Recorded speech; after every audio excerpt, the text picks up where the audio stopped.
Hello दोस्तों, welcome मेरे channel में। तो फाइनली एसबीआई क्लर्क का नोटिफिकेशन आ गया है। तो इस वीडियो में मैं आपसे नोटिफिकेशन के बारे में डिटेल में थोड़ा बात करूंगा और जॉइनिंग प्रोसेस के रिगार्डिंग में मैं बात करूंगा। तो शुरू करते हैं। जैसा कि नोटिफिकेशन में आप देख सकते हो कि जो रजिस्ट्रेशन होगा वो 17 नवंबर से स्टार्ट हो रहा है और 7 दिसंबर तक ये चलेगा। ठीक है, तो ये टाइम आप अच्छे से नोट कर लो और इनके बीच में आप फॉर्म भर लो। लास्ट दिन का वेट मत करना।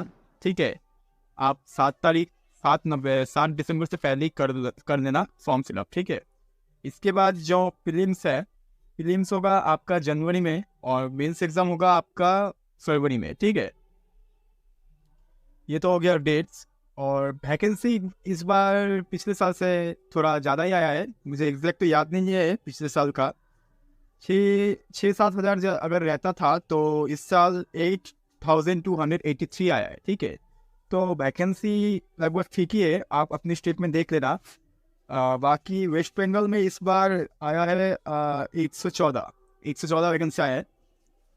तो ये हो गया वैकेंसी। इसके बाद नोटिफिकेशन में देखें तो eligibility criteria. Okay, age limit, इससे बहुत स्टूडेंट्स क्वेश्चन करते हैं एज लिमिट के बारे में कि उनका होगा अगर वो फाइनल ईयर में है वगैरह वगैरह। तो ये मैं डाउट क्लियर करता हूँ।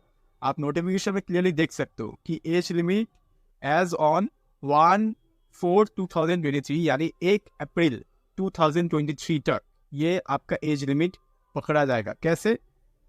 1 अप्रैल 2023 तक आप आपका 20 साल से कम नहीं होना चाहिए। ठीक है, not below 20 years and not above 28 years age on 1/4/2023। Clear है? ठीक है, 1 अप्रैल 2023 तक आप ना तो कम होना चाहिए आपका एज 20 साल से और ना ही 28 साल से ज़्यादा होना चाहिए। इनके बीच में अगर आप हो और आपका जो एज लिमिट है वो 1 अप्रैल से, ठीक है, 1 अप्रैल तक है तो आप एलिजिबल हो। फिर इसको और भी डिटेल में बोला गया है कि candidate must have been born not earlier than 2/4/1995।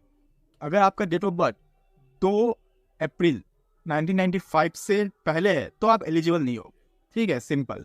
तो 2 अप्रैल 1995 से पहले आप जन्म नहीं होना चाहिए, आपका बर्थ नहीं होना चाहिए। और नॉट लेटर देन 1/4/2023 यानी 1 अप्रैल 2023 के बाद आपका बर्थडे नहीं होना चाहिए। इनके बीच में अगर आप हो तो ही आप एलिजिबल हो, ये क्लियर है। ठीक है, आपको डेट दे दिया गया है, इस डेट से अपना डेट ऑफ बर्थ मिला लो और क्लियर कर लो। इसमें कोई आप डाउट नहीं होना चाहिए। इस पर बहुत स्टूडेंट्स बहुत डाउट हो जाते हैं। ठीक है, तो ये हो गया एज के बारे में। इसके बाद रिलैक्सेशन दिया जाता है, SC/ST 5 साल, OBC 3 साल। फिर ये आप देख लेना अपने हिसाब से। ठीक है, इसके बाद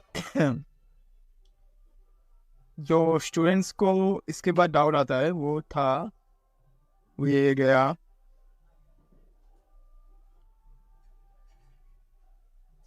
इसेंशियल क्वालिफिकेशन।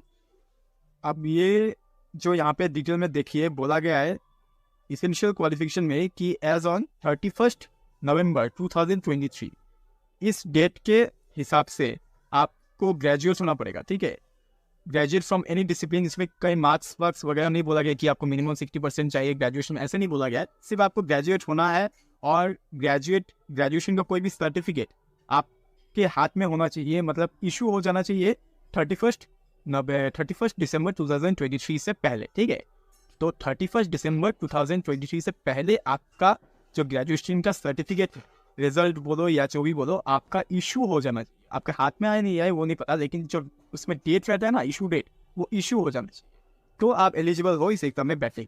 ये क्लियर हो गया? ठीक है, अब इस पे ज़्यादा नहीं जाते। हाँ, अब मैं आपको बताता हूँ। एग्ज़ाम तो ये प्रीलिम्स और मेंस होगा, इसके बाद आप सिलेक्ट हो जाते हो। इसमें कोई इंटरव्यू वगैरह नहीं होता है। प्रीलिम्स में इंग्लिश, मैथ और रीजनिंग आता है। सबसे अच्छा बात इस एग्ज़ाम का ये है SBI क्लर्क का कि इसमें सेक्शनल कट ऑफ आपको देखने को नहीं मिलेगा। तो ये बहुत बड़ा एडवांटेज है। अगर किसी का इंग्लिश ख़राब है या किसी का मैथ ख़राब है तो वो इन सेक्शन में कम अटेम्प्ट करके रीजनिंग में ज़्यादा अटेम्प्ट करके अपना मार्क्स बढ़ा सकता है। तो ये एक एडवांटेज आपको मिलता है। मेंस में भी ये एडवांटेज आपको मिलेगा, ठीक है। इसके बाद कई स्टूडेंट्स पूछते हैं ट्रांसफ़र को लेके कि उनका स्टेट में दूसरे स्टेट में ट्रांसफ़र होगा कि नहीं। तो क्लरिकल लेवल में आपका ट्रांसफ़र एक स्टेट से दूसरी स्टेट में नहीं होता है। अगर आप प्रमोशन लेकर ऑफिसर बनते हो या डायरेक्टली आप ऑफिसर में सिलेक्ट होते हो तब आपका स्टेट में ट्रांसफ़र होता है दूसरे स्टेट में। लेकिन क्लरिकल में आप जिस स्टेट में मिलता है उसी स्टेट में आपको रहना पड़ता है हमेशा के लिए, ठीक है। इसके बाद एलपीटी के बारे में पूछते हैं लोग। तो एलपीटी यानी लैंग्वेज प्रोफिशिएंसी टेस्ट, आप जिस स्टेट से अप्लाई कर रहे हो उस स्टेट का जो रीजनल लैंग्वेज है वो अगर आपने 10-12 में पढ़ा है तो आपका एलपीटी नहीं होगा। और अगर आपने नहीं पढ़ा है तो आपको एक लैंग्वेज टेस्ट देना होता है और ये टेस्ट डॉक्यूमेंट वेरिफिकेशन के दिन ही हो जाता है, ठीक है। इसके बाद आते लोग पूछते हैं कि करंट अफेयर कितना महीने का पढ़ना चाहिए। तो इसका आंसर है मेंस एग्जाम से लास्ट 6 मंथ का करंट अफेयर आप पढ़ लो, वो एनफ होगा। ओके, आप फॉर्म एग्ज़ाम से लेकर ज्वाइनिंग तक का बात करते हैं तो मैं कंपेयर करके बोलता हूँ। लास्ट टाइम जो प्रीलिम्स हुआ था वो नवंबर में हुआ था, लेकिन इस बार प्रीलिम्स जनवरी में हो रहा है, ठीक है। और लास्ट टाइम प्रीलिम्स का रिजल्ट भी जनवरी के शुरू में आया था, तो इस बार फरवरी के शुरू में आपको रिजल्ट मिल जाएगा। फिर मेंस का बात करें तो लास्ट ईयर मेंस जो हुआ था वो 15 जनवरी को हुआ था और इस बार ये फरवरी 22 को शायद होने वाला है, ठीक है। तो ये हो गया। इसके बाद मेंस का जो रिजल्ट यानी फाइनल रिजल्ट लास्ट ईयर 10 मार्च को आया था। तो इस हिसाब से अगर देखें तो इस बार अप्रैल में आना चाहिए, अप्रैल के शुरुआती में आना चाहिए, ठीक है। और लास्ट ईयर में ज्वाइनिंग अप्रैल में हो गया था, तो उस हिसाब से आपका इस ईयर का ज्वाइनिंग मई महीने में हो जाना चाहिए।